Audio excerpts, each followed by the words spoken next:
তার মুহাম্মাদের ভিতরে ওগো মুসলমান, নবী সম্বন্ধে যদি তুমি জানতে পারতে তোমরা কোনোদিন পথভ্রষ্ট হতে না। নবী সম্বন্ধে যদি জানতে পারতে তোমরা কোনোদিন নবীকে গালি দিতে পারতে না। যদি নবী সম্বন্ধে তোমাদের সঠিক জ্ঞান হয়ে যেত তো কোনোদিন নবীর জন্যে রহস্যকর ঠাট্টাময় কথা তোমরা বলতে না।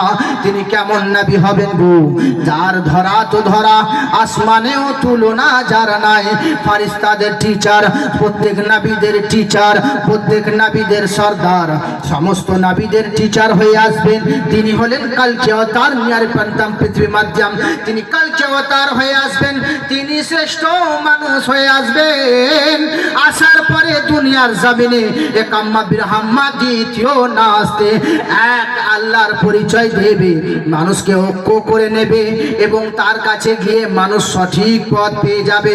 তিনি এমন মহামানব হবে যার তো যার, তার কথা তো কথা, তার সঙ্গে যারা একত্রিত হবে তাদেরও দুমিনে তুলনা হবে না।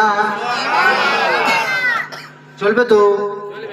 ঠিক আছে, একবার জোরে বলেন সুবহানাল্লাহ, একবার হাত উঠিয়ে বলেন আল্লাহু আকবার। আমার নবী নূরের নবী, যাহার নাই গো তুলনা, নবী বিনে দো জাহানে শান্তি কাউকে মিলবে না। আমার নবী নূরের নবী, যাহার নাই গো তুলনা, নবী বিনে দো জাহানে শান্তি কেউ পাবে না। নবী বিনে দো জাহানে শান্তি কেউ পাবে না। এমন নবী ধরা ধমে হয়নি আর হবে না। আমার নবীর দো জাহানে তুলনা যে হবে না। আমার নবী নূরের নবী, যাহার নাই গো তুলনা, নবী বিনে দো জাহানে শান্তি পাওয়া যাবে না। জোরে বলেন আল্লাহু আকবার। এইবারে বলতে আছেন শোনো, নবী আমার জন্মগ্রহণ করবেন, নবী আমার আসার মোমেন্ট হয়ে যাবে যখন চারিদিকে জুলুম বেড়ে যাবে, নোংরামো বেড়ে যাবে। এইবারে নবী আমার দুনিয়ার জমিনে আসবেন।